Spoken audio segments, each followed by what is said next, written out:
In a small wooden shrine in northern Japan sits a doll that is not supposed to be alive, but its hair keeps growing, and those who look into its black glass eyes sometimes don't sleep for days. This is not fiction. This is the real story of Okiku, Japan's most haunted doll.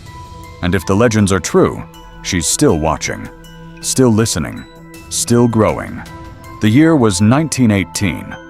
A 3-year-old girl named Okiku lived in Sapporo, Hokkaido, a cold and misty part of Japan, known for its harsh winters and haunting silence. She was a joyful child, always laughing, always holding her doll. A small figure dressed in a traditional kimono with jet black hair and a porcelain face. She named it after herself, Okiku. The doll went everywhere with her, eating, sleeping, even bathing. They were inseparable. But then, as winter deepened, the little girl developed a sudden fever. It came fast, high temperature, trembling, then silence. Within a few days, Okiku died. Her devastated parents wanted to bury her with the doll, but in the panic and grief, they forgot.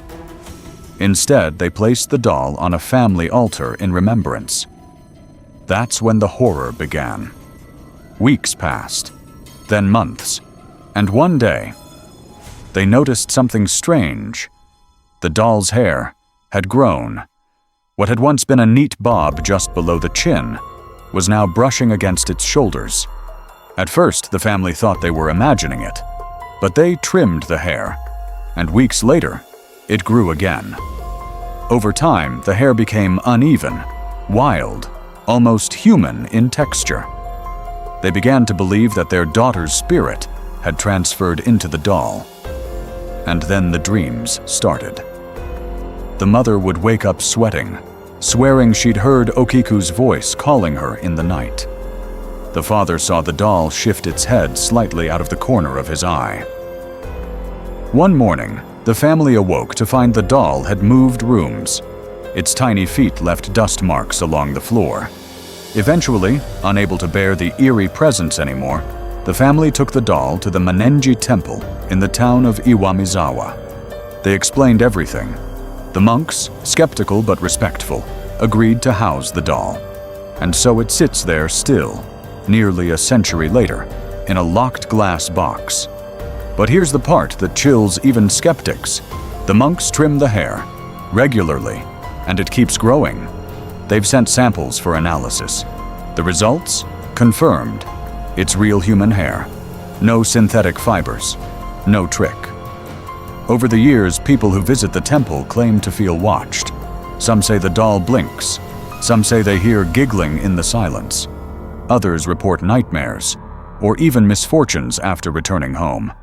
Sickness, car crashes, even sudden deaths in the family. One man mocked the doll before leaving. 3 days later, he broke his leg in a freak accident and claimed just before he fell, he saw Okiku's face, smiling in the reflection of a nearby window. Even the monks now avoid looking directly into her eyes for too long. They believe that Okiku is not angry, not vengeful, just lonely, still seeking companionship, still looking for her parents. And if you disrespect her, she doesn't forgive. Her hair now reaches her waist. No one knows how or why it keeps growing, and no one dares try to destroy the doll. The last time someone attempted to remove her from the temple for a museum exhibit, the truck carrying her broke down. Twice. Then the driver had a seizure, and the doll never left the temple again.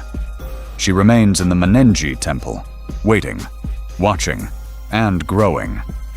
So if you ever find yourself in Hokkaido, and you step inside that small, quiet shrine, and you feel the air grow colder, and you hear the faint sound of a little girl laughing behind you, do not turn around, because if you meet her gaze, she might follow you home.